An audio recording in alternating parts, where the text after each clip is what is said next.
Europe 1, 7h56, Thomas Soto. C'est le sujet qui va monter cette semaine. Des parlementaires français veulent reconnaître vendredi à l'Assemblée l'État de Palestine. Bonjour Danny Cohn-Bendit. Bonjour Thomas. Est-ce que vous, si vous étiez député, vous voteriez pour l'État de Palestine et sa reconnaissance? Oui, évidemment. Et on peut rêver, j'espérais que tous les députés UMP, tous les députés centristes, tous les députés de gauche, de droite, enfin, votent aussi cette résolution pour la reconnaissance. C'est pas parti pour, hein? Ben oui, mais c'est comme ça, c'est toujours cette rire, mais c'est nécessaire. Pourquoi? Parce qu'il faut que la communauté internationale dise une chose très claire et que tout le monde y aille de son message.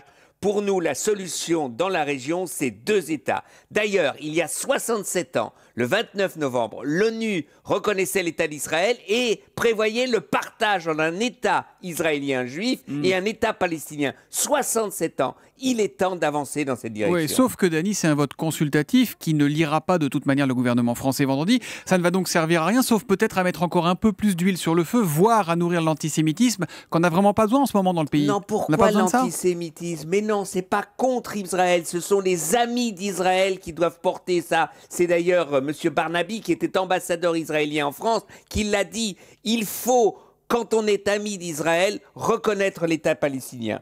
Et puis je vous vois venir, vous allez me dire, oui, mais les attentats et tout ça. Rappelez-vous la fameuse phrase de Yitzhak Rabin.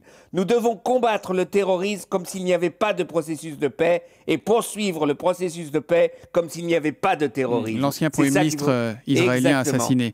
Et puis, bon, alors il y a les politiques et les bonnes intentions, c'est une chose, Danny, mais le gros problème, ce sont les peuples et la détestation de l'autre qui semble monter aussi bien côté palestinien qu'israélien. Pour combattre la détestation, il faut de la reconnaissance. Il faut expliquer aux Israéliens que pour vivre en paix, ils doivent limiter leurs rêves sionistes. Il faut expliquer aux Palestiniens que pour vivre en paix, ils doivent limiter leurs rêves palestiniens. Ce n'est que cela. Si l'on ne veut pas faire de compromis, on n'y arrivera pas. Si on veut faire un compromis, on le propose et l'autre vous proposera aussi un compromis. Donc, pas d'hésitation, vous votez pour et vous dites ça fera avancer les choses. Vous rassurez les inquiets ce matin. Oui, je rassure tout le monde. Je dis allez-y, c'est dans cette direction qu'on doit avancer.